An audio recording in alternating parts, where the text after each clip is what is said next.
Well, hello everyone. Welcome to our webinar. I am Daita Sergi, Education Programs Manager with ASHI, the Association for the Advancement of Sustainability in Higher Education, and the liaison to the Higher Education Association Sustainability Consortium, or for short, HIASC.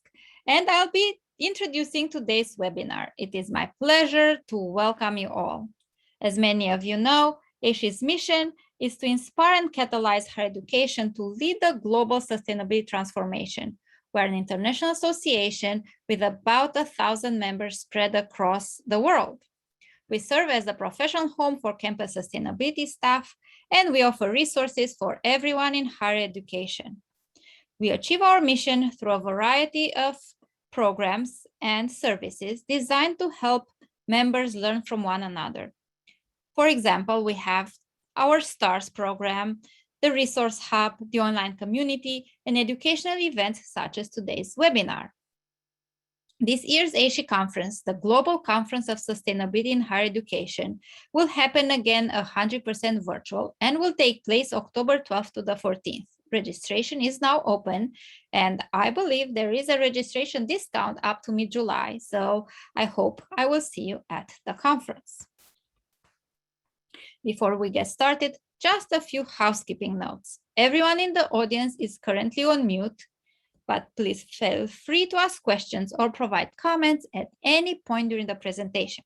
You can do that by using the chat function of the Zoom meeting. You can also raise your Zoom hand if you'd like to make a comment live or ask live questions. And if you have additional comments or questions, suggestions, and so on, you can always email us at education@ashi.org. At the end of the webinar, you'll have the opportunity to provide feedback regarding today's presentation. We take your suggestions into account when planning for future webinars, so please do provide this feedback.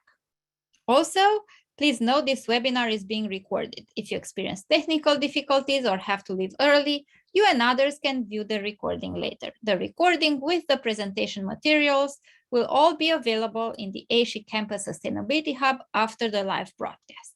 And at this time, I'd like to turn on live transcript. So if you'd like to see a transcript of the presentation today, you should now be able to see that. Before we go into today's webinar, I also want to provide a little bit more background regarding HIASC, a network of higher education associations with a commitment to advancing sustainability within their constituencies, as well as in the entire system of higher education. These forward-thinking organizations share a commitment to collaborating to advance sustainability within their field and in higher education more broadly. These are professional associations for college and university presidents, chief academic officers, business officers, facilities directors, student affairs and recreation staff, housing officers, procurement officers, and so on.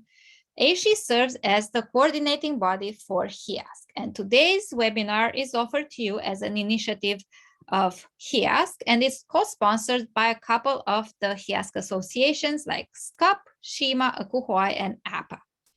HIASC members recognize that fulfilling their mission in this century requires a broader, systemic, collaborative approach to their own work and that of the constituents they serve. They have a good number of resources that are on the screen, and also the option to become a fellow with one of the associations. So if you're interested in collaborating with HIASC as a whole or with any of the associations, please contact us and we will put you in touch. So at this time, I'd like to introduce today's presenters. We have Ranira O'Donnell and Ilma Stankevičiūtė from the Ellen MacArthur Foundation. We also have Joanna Anderson from the Sustainable Purchasing Leadership Council, Sandra Goldmark from Barnard College, and Gar Punet from Ripley. I will turn now over to Ranira to get us started. Thank you so much, Daita, and it's lovely to be here. I'm based in the UK, as is Ilma, so it's evening time here, but I know we have people from all over the US, and we've got people from all over the world joining us, so it's lovely to have you all with us. Ilma is going to share the slides whilst I do the first bit of talking, and we're going to bounce backwards and forwards between each other. And we also have some other fantastic speakers that we will introduce along the way.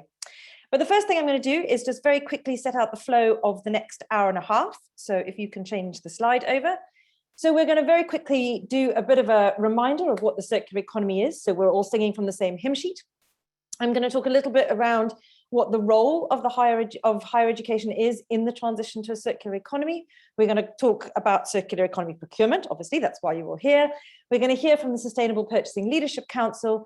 We've got some great examples from Barnard College and Ripley. And then we're going to turn it over to you and start to hear some of the things that you are doing and also some of the takeaways and lessons learned that you might have picked up throughout this session. But before we kick off, I'm just going to talk a little bit for 2 slides around who we are as the Ellen MacArthur Foundation, because some of you may not have heard from us. So we are a philanthropically funded charity. We are based in the UK, but we have offices all over the world. So we've got an office in North America based in New York. We've got one in China. We've got one in Brazil in Latin America, and we have one in Brussels. So we have a global approach, and we have a single mission, and our mission is to accelerate the transition to a circular economy. And we do that in 3 ways. We develop and promote the idea of the circular economy. We engage and inspire key actors in the system, such as yourselves, and we mobilize systems solutions at scale globally. And the way that we do that is that we work with a range of different organizations, and we work with businesses. So if you go to our website, you can see who some of the world's leading businesses and largest global organizations are all members of the, or partners or strategic partners of the Ellen MacArthur Foundation, and all committed to moving their businesses in a circular direction. But for business to be able to make the transition, they need to be able to have the right legislation and support frameworks in the countries in which they are operating. And so we work really closely with institutes, governments, and cities from around the world to help shape legislation and provide the right enabling conditions for a circular economy. And you can't make any change unless you have the right skills and knowledge and competencies to apply that change. And so we work really closely in learning with from schools and colleges in teaching children through their educational journey, and with higher education in recognizing the need for a change in skills and knowledge in both the current and the future workforce. We work at systems level, so we're less about individual consumer behavior change and more about how do you shift the entire system. And we have a number of systemic initiatives. So we work very heavily in plastics, food, fashion. We're developing our narrative around biodiversity and climate change and regenerative agriculture. We work in finance, and we do a bit of work in the built environment as well. We also do quite a lot of insight and analysis. So we provide evidence, we do research, and we also showcase through really great case studies and storytelling the circular economy applied out there in the real world. And on the right-hand side of the slide, you can just see a selection of the sorts of things that we do. We provide a bi-weekly circular economy show, which is live streamed on a number of our different social media channels, which really does showcase kind of the latest thinking in the circular economy and highlight some great people who are doing some fantastic things. We have some fantastic learning programs and a selection of our reports. So that's kind of who we are and a very brief canter of kind of what we do. But Ilma, perhaps you'd like to talk to us a little bit more about what the circular economy actually is.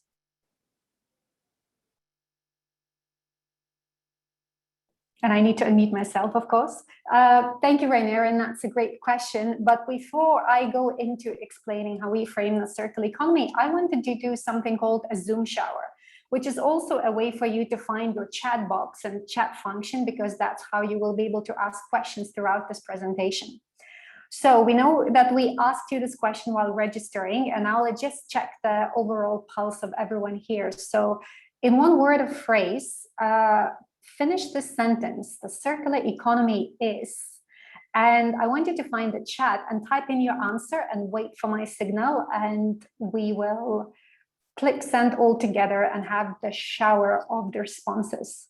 So I hope that all of you are furiously typing right now. So what is the circular economy? What does that word, that term associate for you? Yes, let's click send and let's see what responses we have. Essential, beneficial, regenerative, Oh, I love seeing regenerative. Recycling, critical for sustainability, innovative, less waste, regenerative. I really like the fact that a lot of you are mentioning regenerative. Great. So we will have a look at that and see if we can pick on some responses along the way as well. So what is the circular economy? The way we like to define it is, first of all, by looking at the current economic system that we have in the world right now. And that is very much the linear economy, which is take, make, waste, taking resources from the ground, turning them into the great products and services that we use, sometimes for longer or shorter amount of time, and then disposing of that. So it's a very throughput, very linear system, taking the resources and reducing the resources that we have, and also increasing the amount of waste that we have in this world. And right now we're very much aware of all the negative consequences of this way of operating in the world. And it's an economic system that is extractive, that is transaction-based, and it depends on ever increasing our patterns of consumption, which then in turn continuously draws from our limited resources. And although we know that this kind of economic system has created quite a huge level of prosperity for a lot of people, especially in the West, nonetheless, some of the facts that you can see on the slide right now will not be surprising to you at all. So our report a few years ago showed that by 2050, there will be more plastic than fish in the ocean if we continue with business as usual. A third of all food produced globally is wasted. And every second, the equivalent of garbage truck of textiles is landed or burned. And the global wildlife populations have fallen 68%. And that is all because of how we operate in our economies. And of course, another fact that we can't shy away from is the climate crisis. And our paper back in 2019 clearly demonstrated that moving to renewable energy and energy efficiency will not be enough, because those activities account to only 55% of our greenhouse gas emissions. The remaining 45% of emissions come from how we produce and use things. And this is where the circular economy comes in. And that link between climate crisis and circular economy has been recognized on the highest levels. And just a few weeks ago, European Commission Vice President Franz Timmermans said that a circular economy is an absolute necessity for climate neutrality. So what is the circular economy? And if the current economic model doesn't work, what could replace it? And we get inspiration from the system that surrounds us and has been around for billions of years, and therefore it's very resilient and it's very thriving. And of course, it's nature. And in circular economy, we seek to look at things more like a forest in nature rather than a mechanistic machine-like mindset that is predominant today. And in nature, everything is interconnected, and there is no waste in nature because everything becomes food for something else. So these kind of principles underpin the way we define circular economy. So, and of course, the most important thing that all of them are driven by design. So circular economy is the kind of economy that eliminates waste and pollution. And it's about making the right decisions at the design stage, because a lot of polluting and wasteful effects of the current linear economic system are results of bad design, which means that we go back and redesign things. So for instance, instead of polystyrene packaging, perhaps we could use packaging made out of mushrooms that can be safely composted at home afterwards, rather than becoming waste. The second principle is about keeping products and materials in use, and it's about recognizing the inherent value that materials and products already have, as well as the CO2 emissions that were created while making these products and materials. So we want to make sure that we use them for as long as possible at the highest value, with recycling becoming the last resort. And of course, the final principle, regenerating natural systems, what so many of you said, regenerative. Yes, absolutely. The circular economy needs to make sure that we restore our natural systems because of how depleted they are. So keeping the status quo and the sustainability practices are simply not enough if we really want to create a thriving society in the future globally. And the way that actually looks like in practice, so this is our circular economy systems diagram that is based on the cradle to cradle thinking, which separates biological materials and technical materials. And for the technical materials, as I said, we want to keep them in use for as long as possible, utilizing such strategies as repair, redistribution, and then having services of refurbishment and remanufacturing and recycling becoming a very last resort, making sure that it never reaches landfill or incineration, because we don't consider incineration as part of the circular economy. And for the biological cycle, we want to make sure that firstly, it's not mixed with any hazardous or toxic materials, and then all the nutrients inherent in biological items can be then safely returned to the soil and other natural systems. And yes, so circular economy is a systemic approach. And as you saw in Rainera's brief intro to the Ellen MacArthur Foundation, we work with all these different systems actors because we believe that the system itself needs to change. So it's businesses, it's policymakers, and it's higher education. And Rainera, now it's back to you to explain us what role the higher education can play in the circular economy. Thanks, Ilma. As I said, over the past few years, the foundation has worked really closely with schools and colleges and higher education institutions. And we've really focused on teaching and research and kind of working out how do you teach the circular economy, what research needs to be done to help support applying the circular economy. But more and more, we're seeing the sector pick up the circular economy as a framework for looking at how they manage their campus. And we're seeing some really cool stuff coming out, not only in what's being taught, but in how universities are creating other experiences for students to have in order to be able to further the transition. So we've seen a huge increase in the amount of teaching that's happening in higher education institutions. And in fact, in the US alone, between 2018 and 2019, we, with not much difficulty, found double the number of courses or universities who are teaching in circular economy and integrating it into their programs. And that was just in a year. And the same trend was found in the UK. On the research side of things, in the past 3 years, we've seen the number of circular economy centers of excellence focusing on research going from 4 globally in 2018 to 23 when we last counted a week ago, which I think is an unbelievable increase in the number of research in the amount of research that is happening in the space.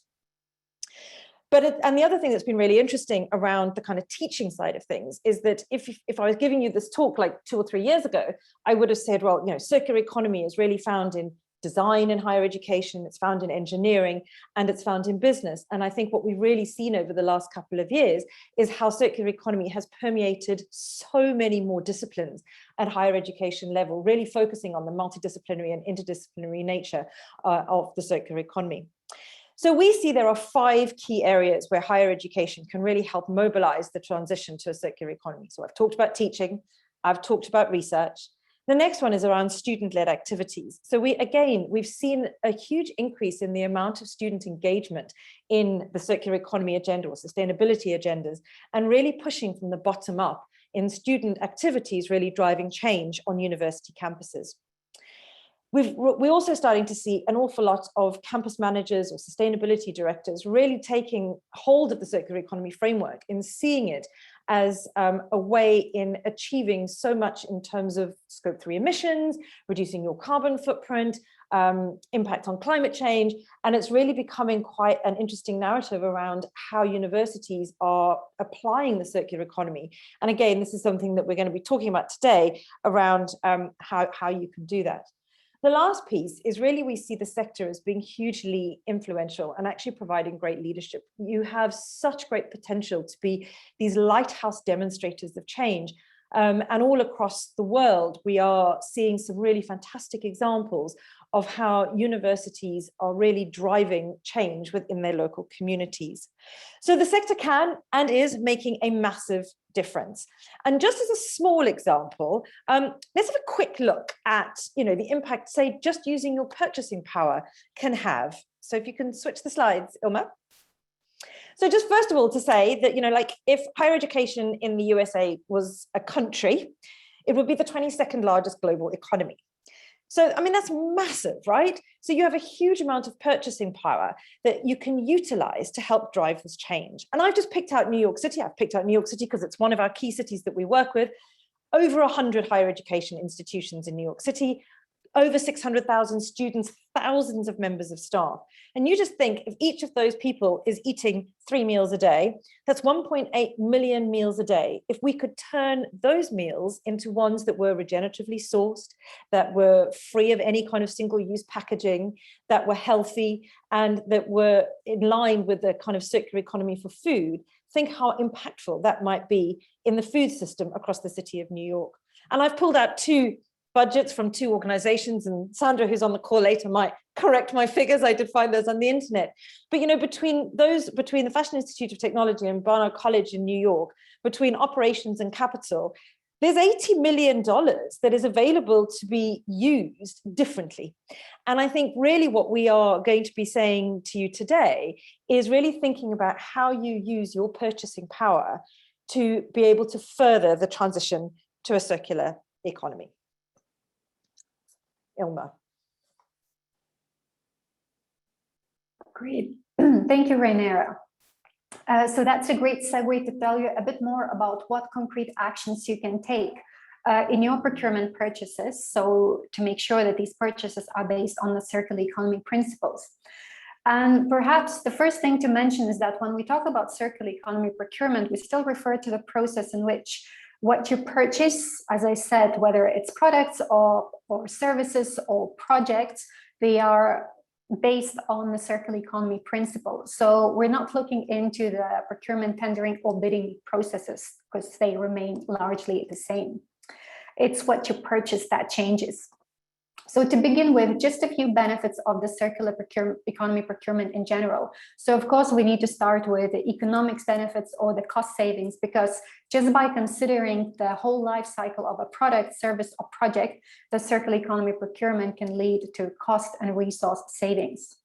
The second one is about job skills and innovation, because by providing incentives to the industry to develop circular technologies and products, to put them on the market by demanding them through your procurement function, you can drive innovation locally. The other benefit is health and environment. And I see a great comment in the chat from Maynard Clark saying that, you know, we should have plant-based menus. And yes, it's great for the circular economy. And also it's a way to improve health across the campus. And generally procurement, circular economy procurement can help you to achieve the environmental and climate targets by procuring cleaner and more environmentally friendly services. For instance, transport systems to improve air quality, or just as I said, healthier food choices for your canteens. Then it's about community and social prosperity. So by procuring things produced locally, you can contribute to local job creation and also contribute to new job creation by asking for circular services such as repair or refurbishment or remanufacturing. And finally, of course, it's about resource use. And just by introducing requirements for secondary raw materials in your tenders, so products made out of recycled materials, you can promote resource efficiency and avoid waste and foster circular flows. But how does that actually look like? So we want to go deeper into 3 specific areas and actually give you some guiding questions that you can utilize in your procurement process. So we will start with the built environment, because if you integrate the circular economy principles into all the phases of a building's life cycle, it will allow you to meet your needs for space while also remaining within the planetary boundaries. So that can lead to you having to reduce the need for new constructions. You can improve the use of your urban land. You can reduce your construction and operational costs and increase resource efficiency and also strengthen the local economy. So what kind of questions can you ask yourselves? Well, to begin with, think about the outcomes, the overall outcomes of the project as early as possible to make sure that you can embed the circular economy principles into that process. And then ask whether you can reuse existing products, systems, and components.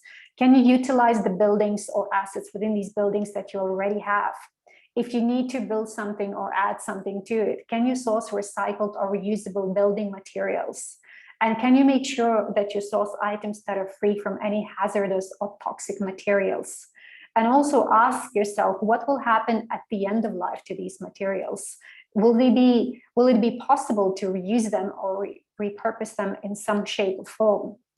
And finally, a good aspiring question to have in mind is, how will the final project help to regenerate natural systems?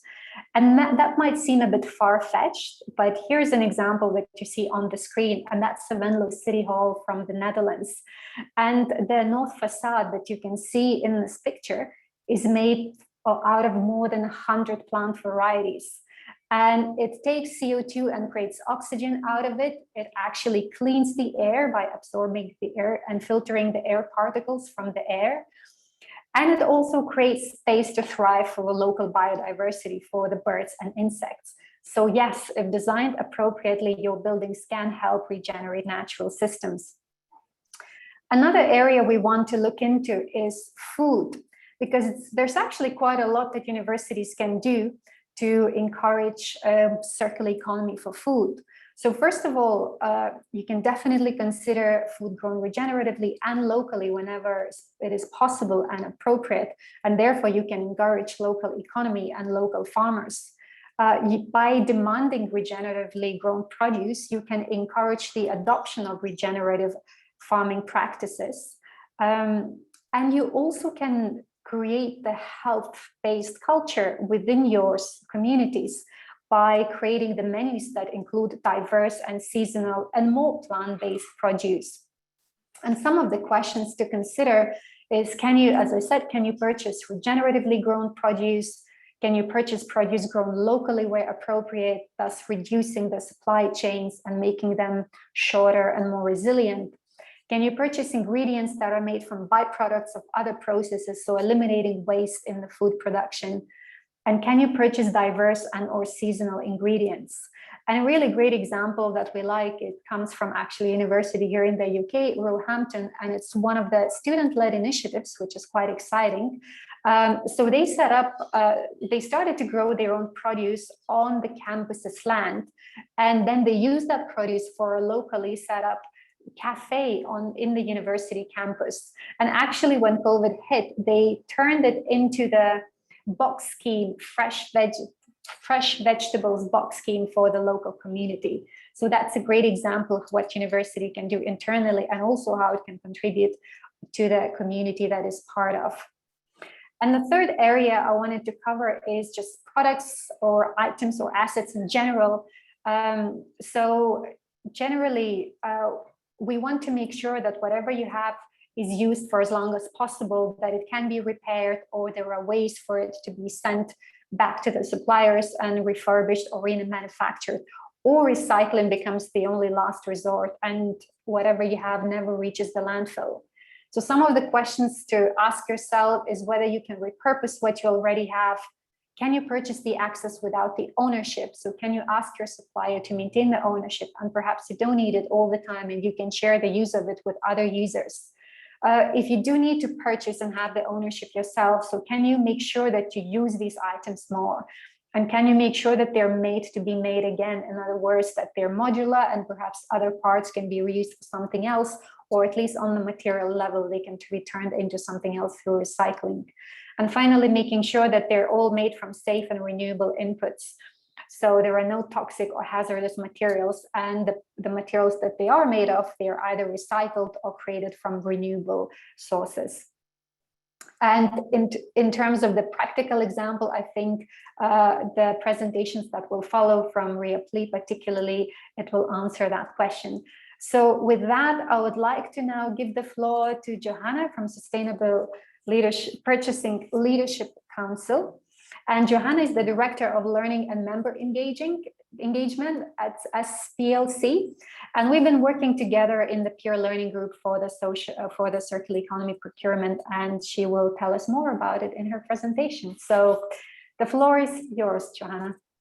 Great, thanks, Ilma. Let me go ahead and share my screen. All right, great. So hi, everyone. Thanks for having me today. I'm really excited to be here. Just a quick minute to let you know a little bit about my organization. So we are a membership-based nonprofit focused on making the purchasing of goods and services by institutions more sustainable, economically, environmentally, and socially. We have over 150 member organizations, and we are cross-sector in our membership. So we have members from the private sector, from public sector, many from higher ed, and members in the public interest advocate sector. Just a little summary of what we do with our members. We help them prioritize on the highest impacts of their procurement.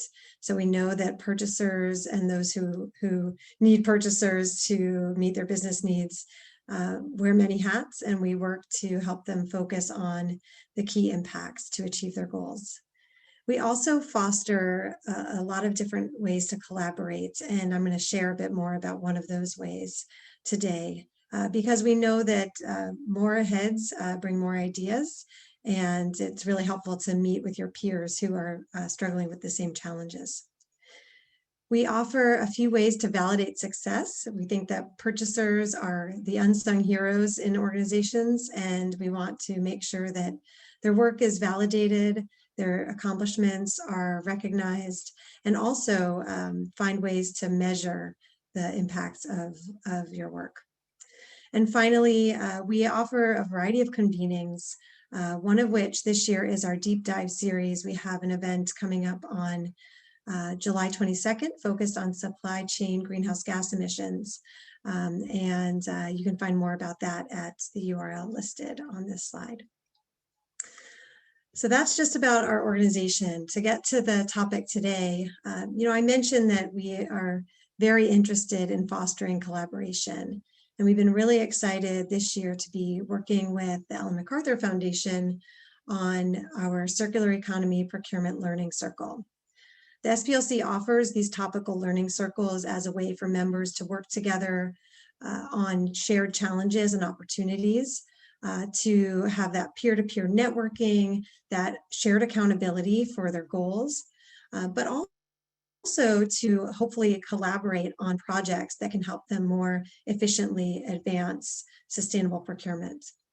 So in this case, with Ellen MacArthur Foundation, we've pulled together the Circular Economy Learning Circle with higher education and public sector members. So we have participants from the University of California, MIT, City of Austin, King County, State of Oregon, and the Center for Environmental Health.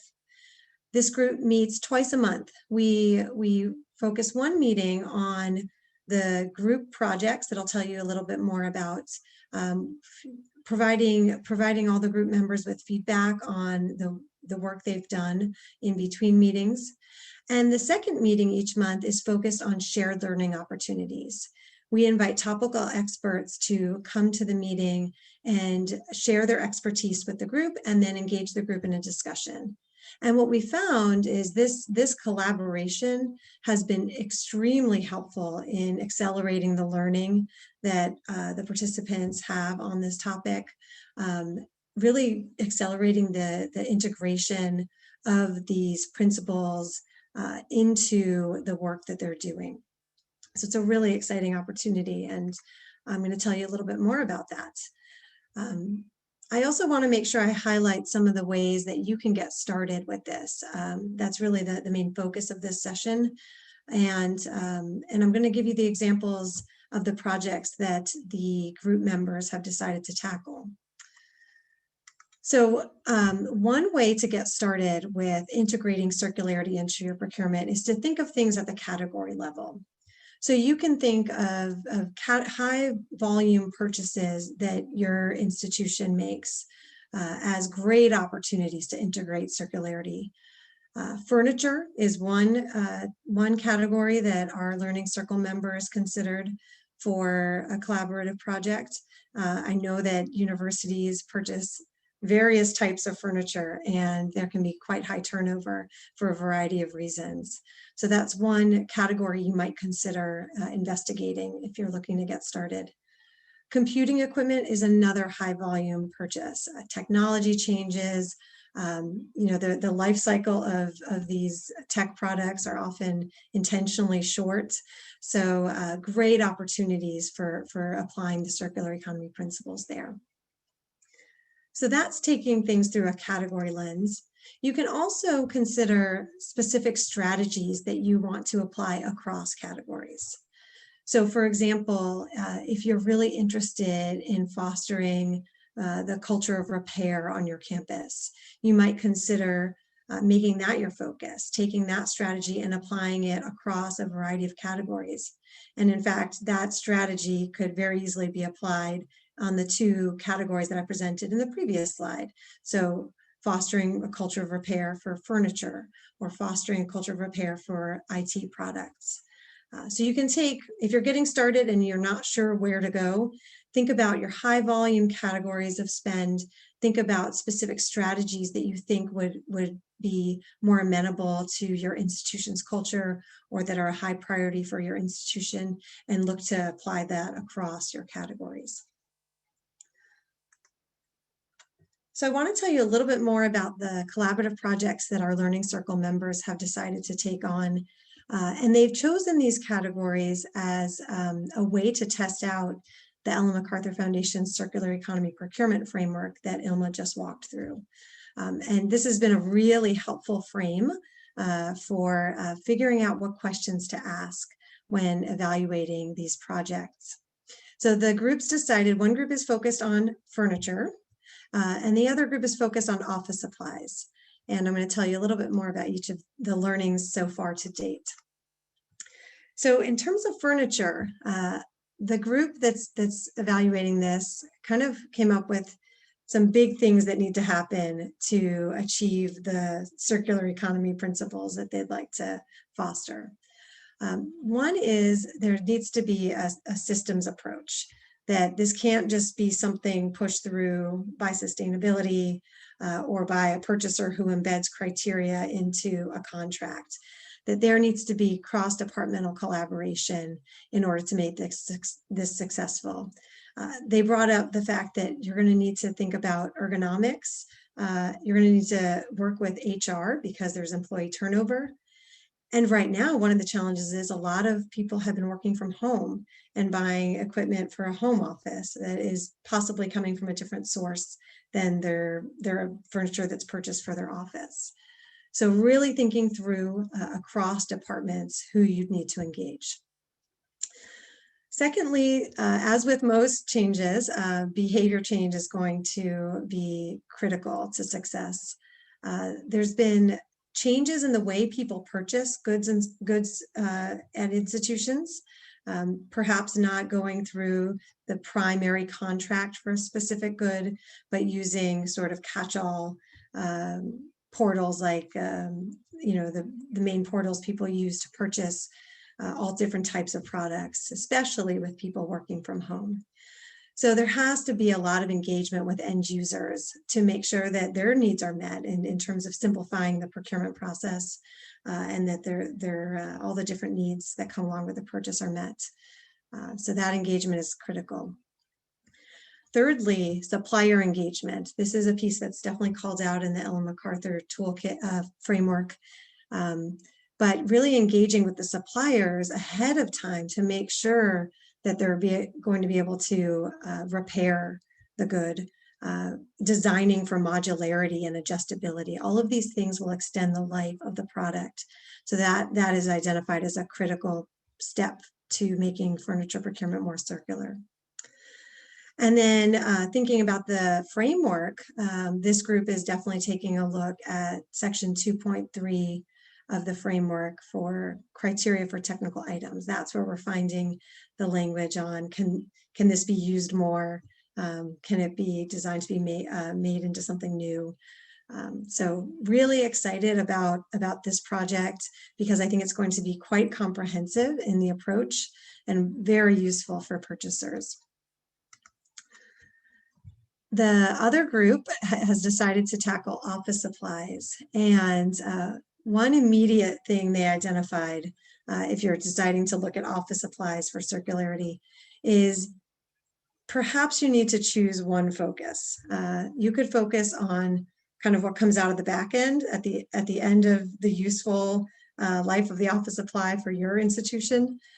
So any waste materials like a spent toner cartridge or any packaging that comes with your purchase that needs to be managed.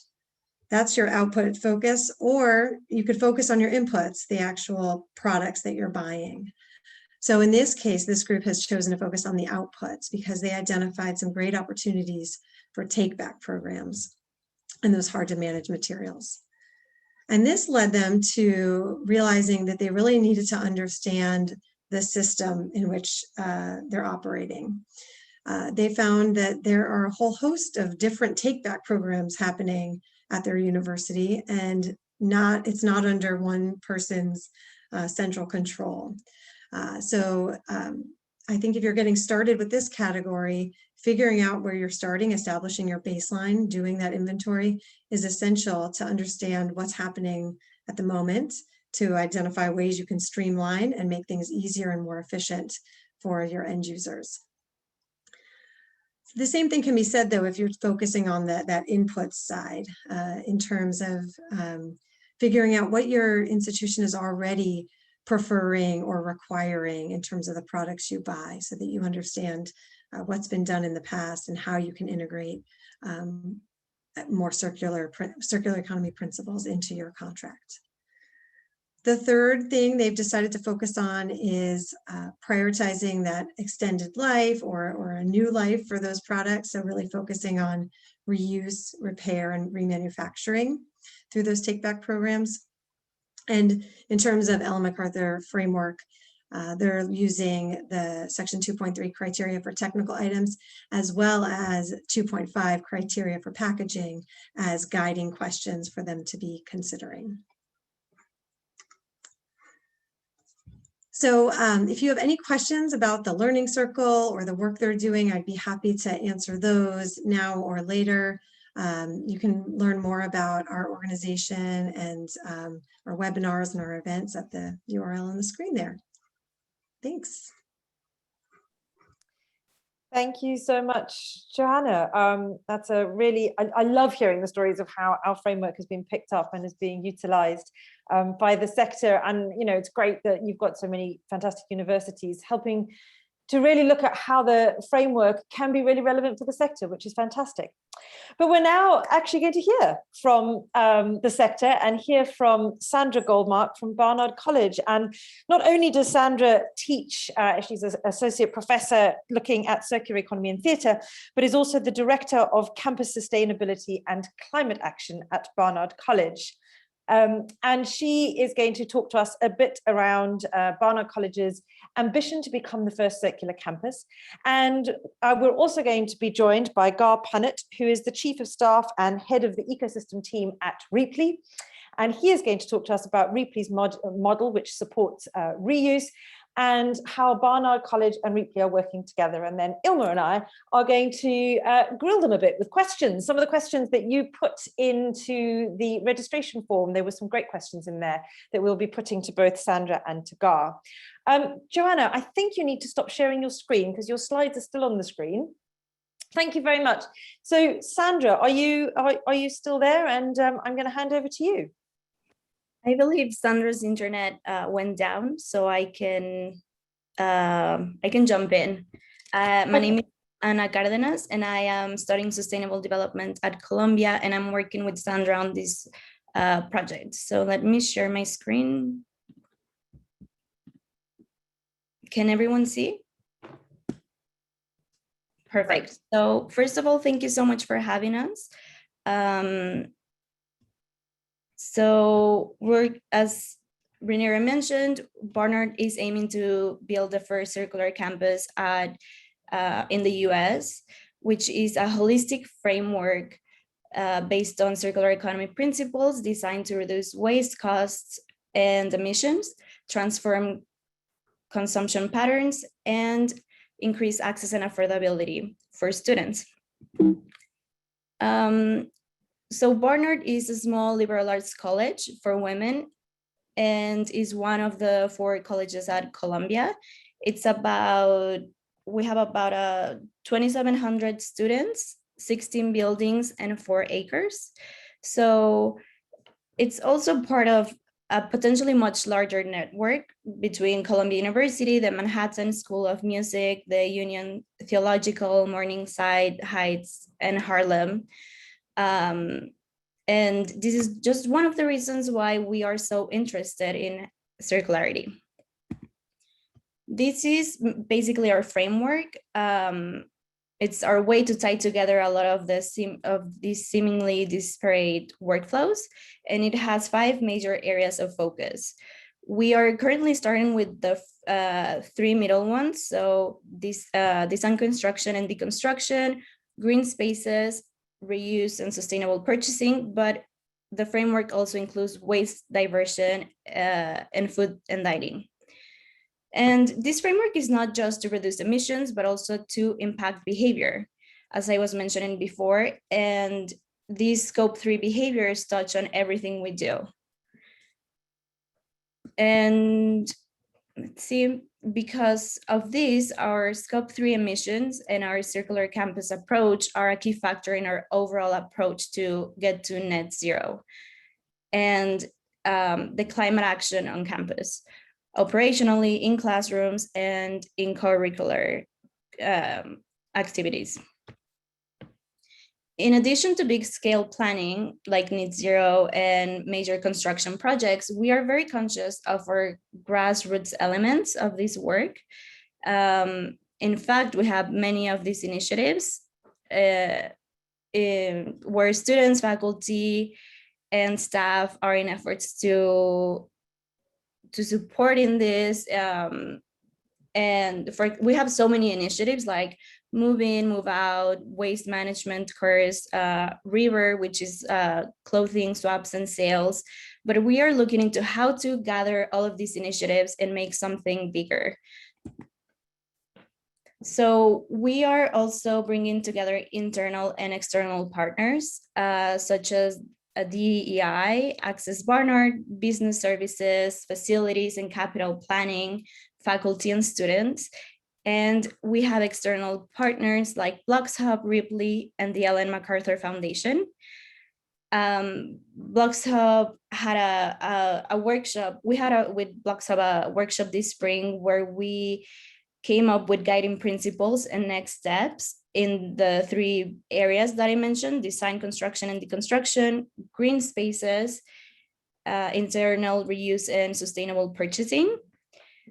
And this holistic regenerative approach that supports our commitment to social justice, access, and affordability we're aiming that once we have it at Barnard, we can expand it and share it across other institutions and other countries. This is Ripley. We are extremely excited about Ripley. It's our core element to our approach of sustainable purchasing and reuse, and a great example of a way to tap in to both top-down and community level and really make reuse the first stop in terms of purchasing.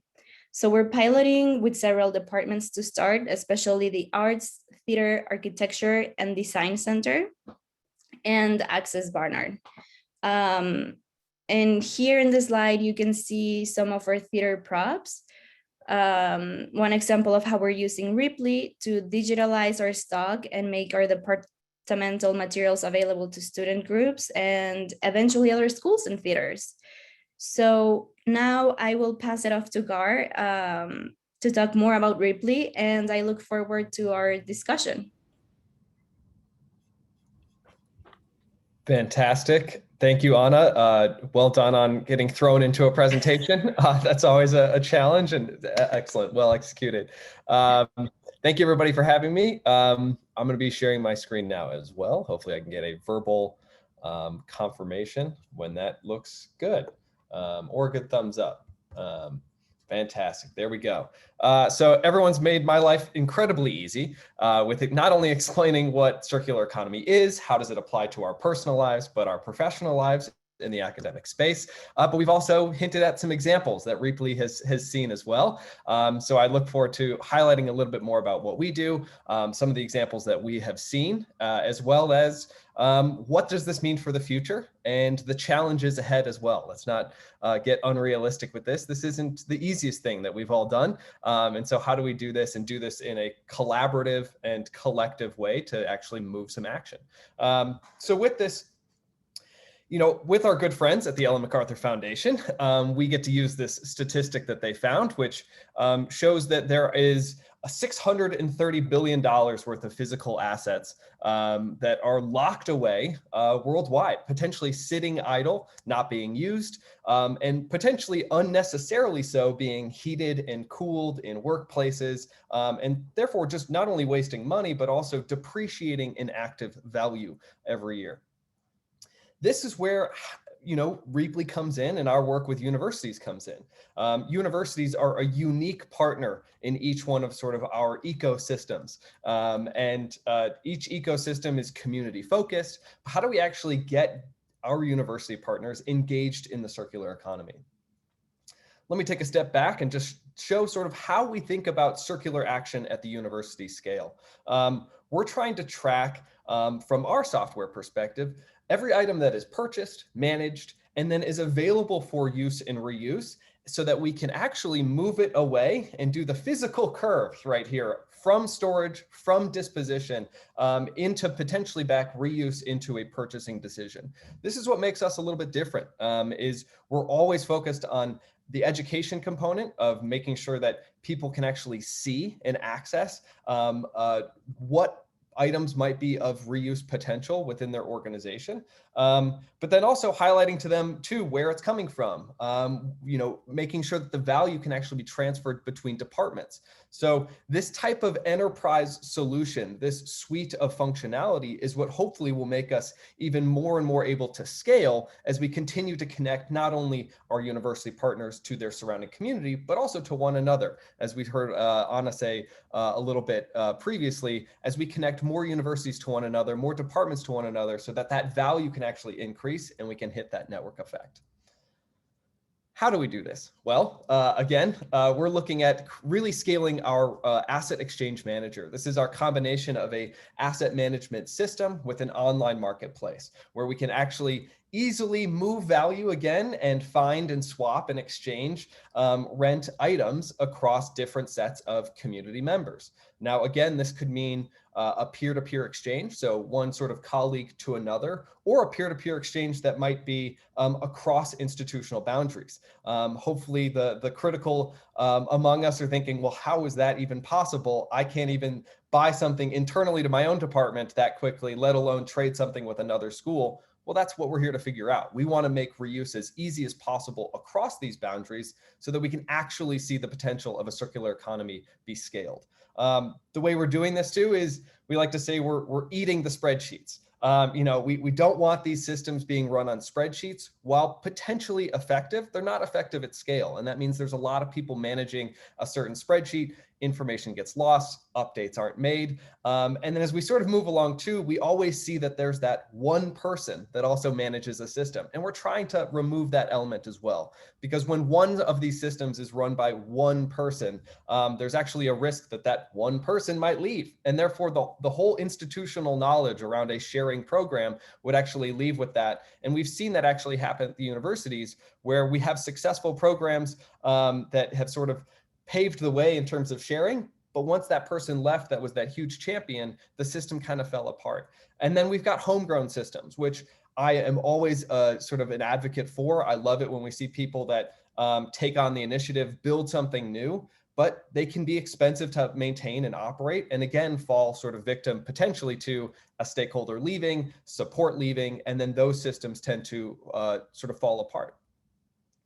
Now, as we've seen before, we see a lot of examples of items that might be at a university that might be available for reuse. So the way I think about reuse is two things. One, a reuse item might be something that someone no longer wants. That's the biggest probably category of reuse, where they've actually seen it through for their life cycle of their use, and they're looking to give it, sell it to someone else, again, a colleague or a peer. That could be something as simple as some sort of IT infrastructure and equipment, a table, or as we see here, some sort of analog pressure gauge, which for a researcher, I'm sure means something. I'm sure it measures something. I'm not the professional on that. But the other use case that is a reality is when we're dealing with procurement, we often buy more than we need. So that's just a necessary step in making sure that you have all the resources that you need to engage in the professional activity that you're doing.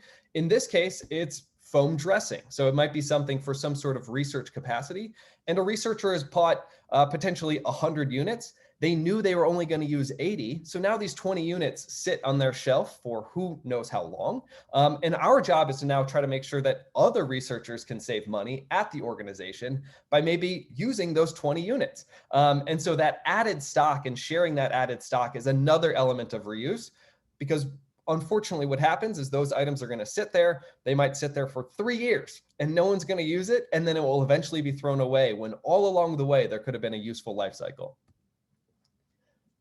Pretty obvious here what happens because of reuse. We get a reduction in procurement costs.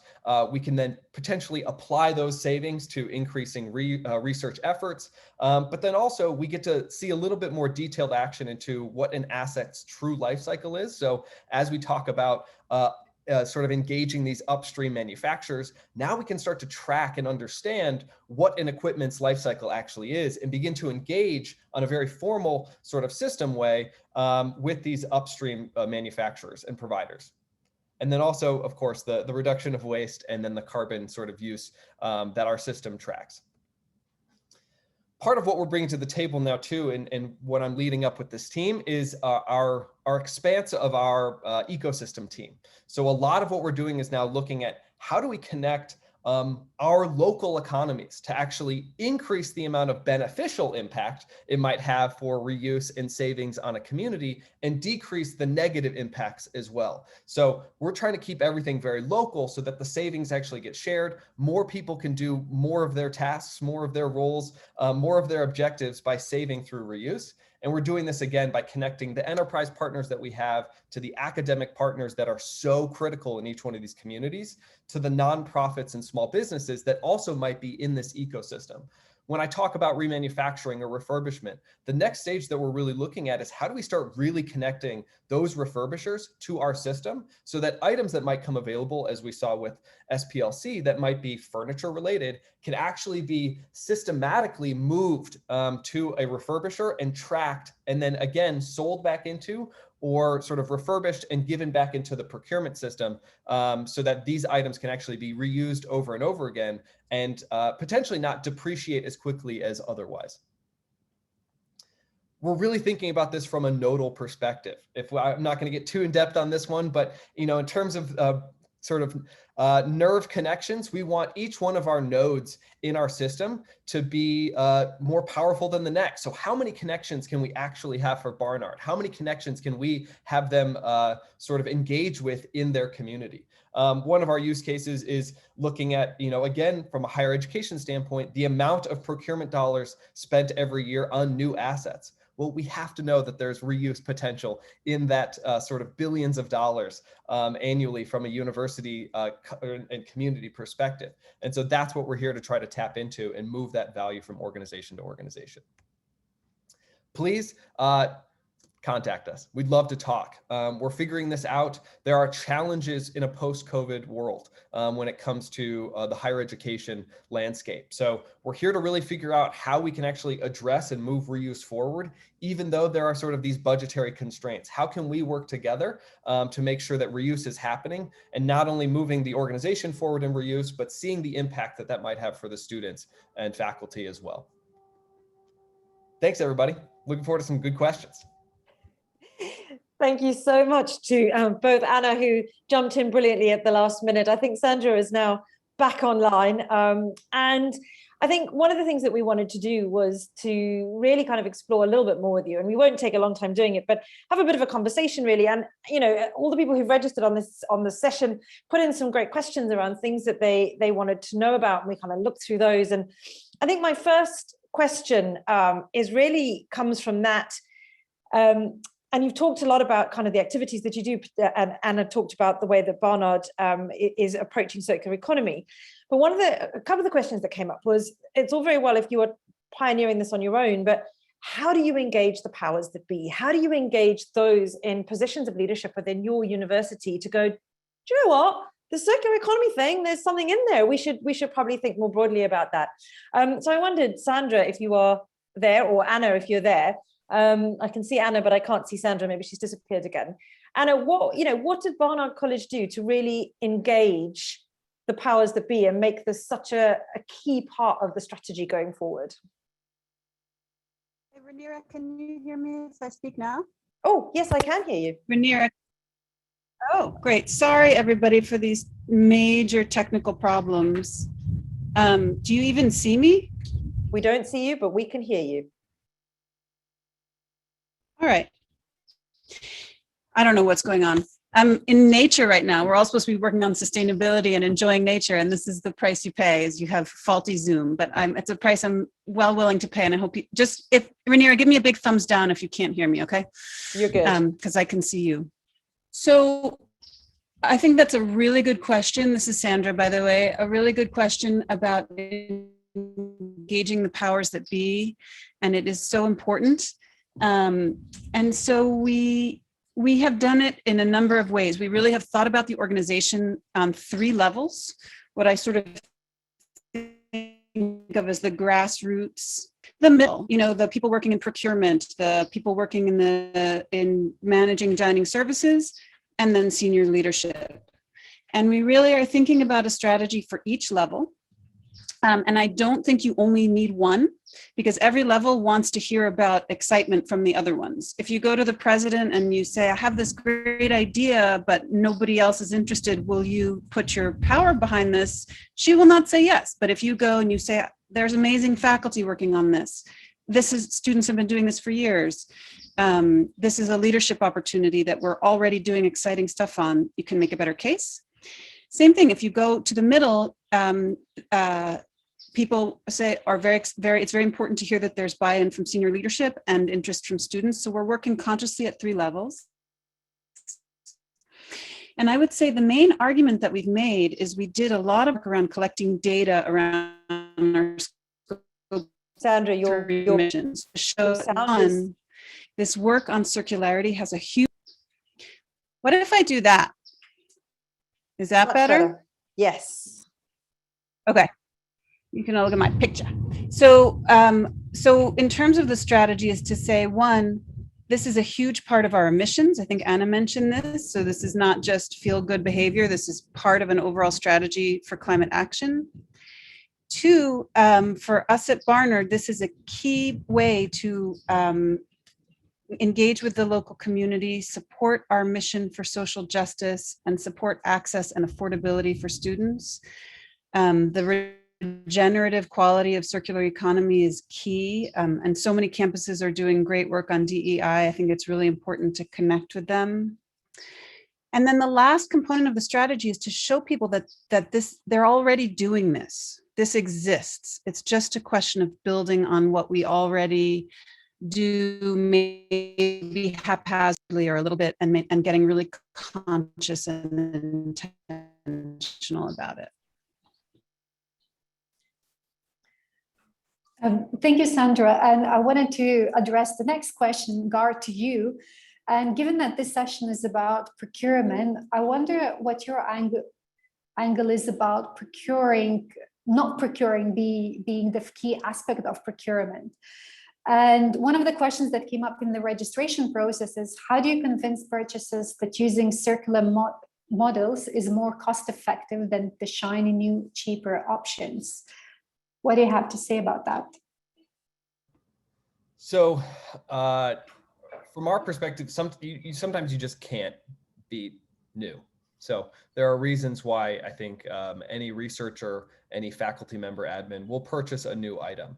However, the realities are that there are budget constraints, and a lot of these used items function perfectly good and perfectly good in comparison to, or perfectly well in comparison to other items that might be twice as expensive.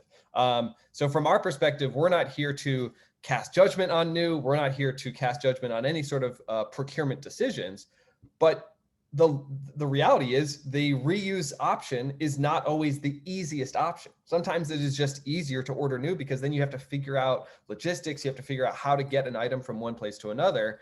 We're just here to even the playing field for reuse. And so we believe that as we do that, as we make those decisions, sort of an easier from a user standpoint, but then also provide other options, not only around reuse, but refurbishment, remanufacturing, and then other recycle options downstream. The data that we provide in addition around the sustainability impact, the items and transactions, the value that we're saving the organization, that will speak for itself. And so that's ultimately where, as we provide more and more options, the power of the platform continues to grow. And I really liked what you said in your presentation about engaging local communities and having that local link. And also, it's not only about reuse, but also establishing these links with repair, remanufacturing, refurbishment. So I think it's a great way to go. Rainiera, next question to you. So, well, my question is back to Barnard College, really, and it'll depend on whether Sandra is with us, whether she answers or whether Anna answers. But I think, you know, you have a great story, but one of the key things that people have asked is, where do you start? What do I do first? How do you kick this off the ground? So where did you guys start? Can you hear me? Oh, yes. Leslie is also on the call if needed. Leslie Raucher That's from right, Barnard, we can hear because she's been there since the beginning. I'll jump in. So Okay. we Hi. start. Leslie. Leslie, let's go with you. Okay. Yeah. All right. So hi everyone. So the first thing that we started with was finding our allies. That was really an important first step for us. It was finding the group that would actually jump on board with us. This happened to be our arts community members. Sandra happens to be a theater professor as well as the director of sustainability. So she had a lot of connections there. We also had a student worker do a survey and found out that a lot of students in the arts had to change their majors because of the cost of art classes. So we were able to go with this information to our allies and really get them on board first. We had a bunch of meetings with them in order to get their thoughts and opinions, and also with Reaply to help us design the system, what we thought it would look like. And then from there, we were able to take our initial design and bring it to other members of the community who weren't necessarily within the arts, but also dealing with issues of DEI, affordability, access, and getting them on board. So it was kind of like a snowball effect. We started small, and as Sandra had mentioned, you know, once you say someone else is on board, someone else is more likely to be on board. You know, so we just keep taking it forward to new different opportunities that we have to engage with different members of our community. And, you know, we keep mentioning it over and over again. Like we had a meeting with the library about 6 months ago, but yesterday I got an email about them being like, so I have this stuff, you know, like, what do I do with it now? How do we do this Reaply thing? And so as long as you keep sticking with it, eventually more and more people will jump on board. And you know, we haven't reached a critical tipping point yet. But we hope we'll get there, you know, within the next academic year. I love that. I love what you said about finding your allies. I mean, I think we talk a lot about going where the energy is, and it may not always be the top of the food chain. It may not always be the person with the right job title, but actually finding where that energy is. And I love that, you know, finding who your allies are as a really great starting point. We do have more questions, but I'm very conscious of time. And we do want to give those who are participating a chance to head into some breakout rooms and have some conversations. So don't run away, because we will hopefully have some time at the end to come back to some of the other questions that we'd love to ask you. But Ilma, do you want to talk us through where we're going to go with breakouts? Yeah, so first of all, this is the time for you to engage with each other and to share some of the things that have been happening in your institution, some of the successes or frustrations that you're facing. And we do have a few questions for you, but before I show them, I just wanted to ask you to put yourself on camera, and if you can, rename yourself with your organization's name as well, so that it's easier for you to connect to one another. And we will ask Daita to break you into groups up to 5 people for, let's say, 14 minutes. And here are the questions on your screen right now, and we will also post you in the chat. So just as guiding questions, we'd love you to share what you're already doing in your institutions when it comes to circular economy and procurement.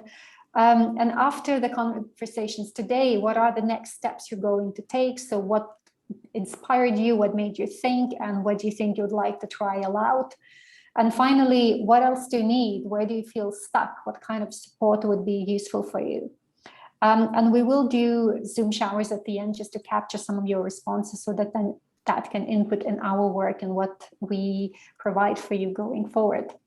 Okay, Daita, are we ready? We are ready. Welcome back, everyone. I hope you had some good conversations. Ours was really exciting, actually. I think we've kind of partially solved the fashion waste crisis in New York City in a small space of 14 minutes. Ilma, do you want to talk us through how you want people to share what they've been talking about?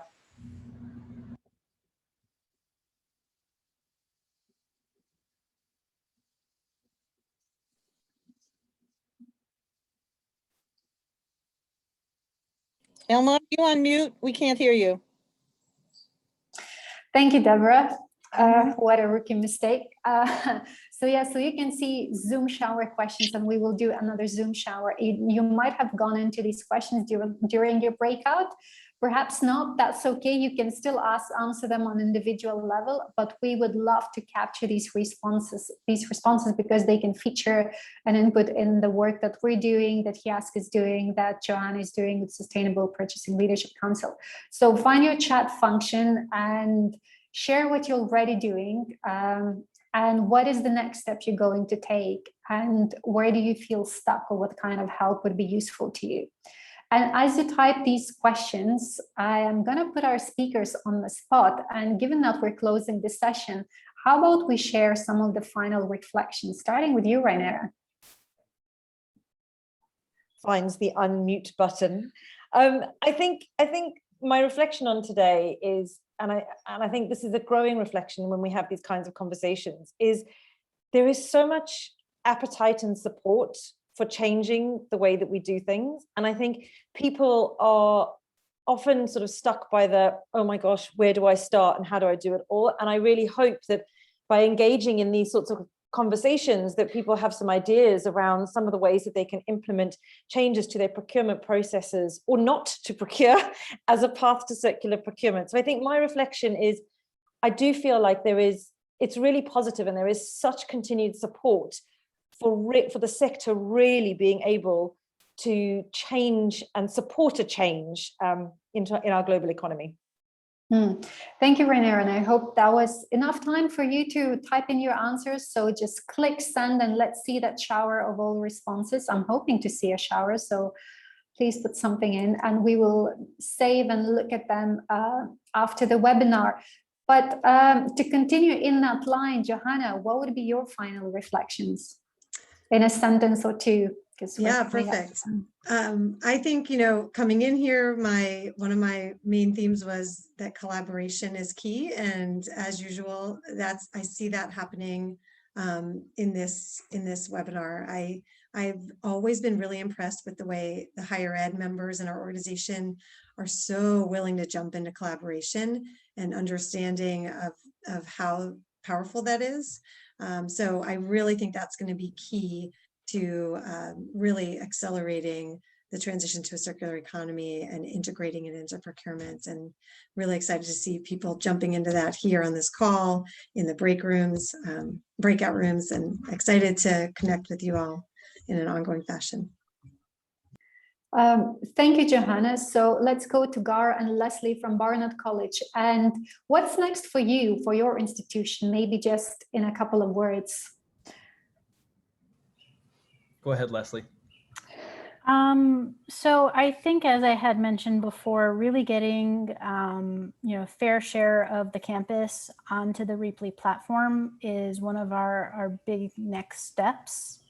I think that I assume Sandra or Anna had talked about our entire circular campus initiative, and really taking all the prongs of that and moving it forward in different ways. But I think there's definitely still an education piece and an onboarding piece that is so key to getting any of our initiatives moved forward. Great. I love conversation that I just had with Jeff and Steve. It centered on getting an understanding of a baseline, understanding where reuse is a potential, and you can't actually advocate for any investment in a circular future without actually knowing some data around what's the current status quo. So this is where, we spoke mostly about understanding your current so that you can advocate for a future state, and really sell that to the powers that be, sometimes at the academic level. What I loved about that too is that was all about speaking common language. So we really drilled down into, sometimes the SDGs don't mean anything to certain stakeholders. They don't know what they are. They don't know how it's relevant.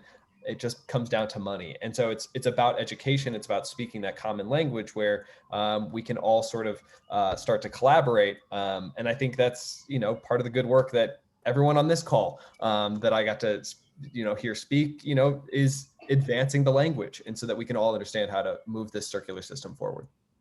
Hey, everybody, please take a look at the resources in the chat. People have put some really great resources that'll help you as you move forward. Thanks. And we will share the resources, the list of resources by email as well. And so I guess that's it. And as the speaker said, start where you are, establish the baseline, build your allies, make sure that you speak the language of those whose buy-in you need to get, and make sure that you tap into the networks like these. And there are great resources to help you along the way, even if it feels like you're the only soldier in the field sometimes. So Foundations resources, HIASC's resources, Sustainable Purchasing Leadership Council, we all have things to share to help you along this journey.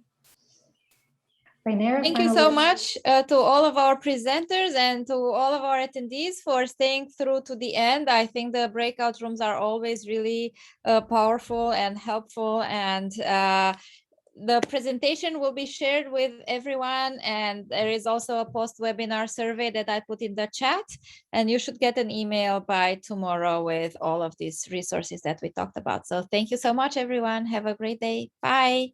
Thank you. Thank you.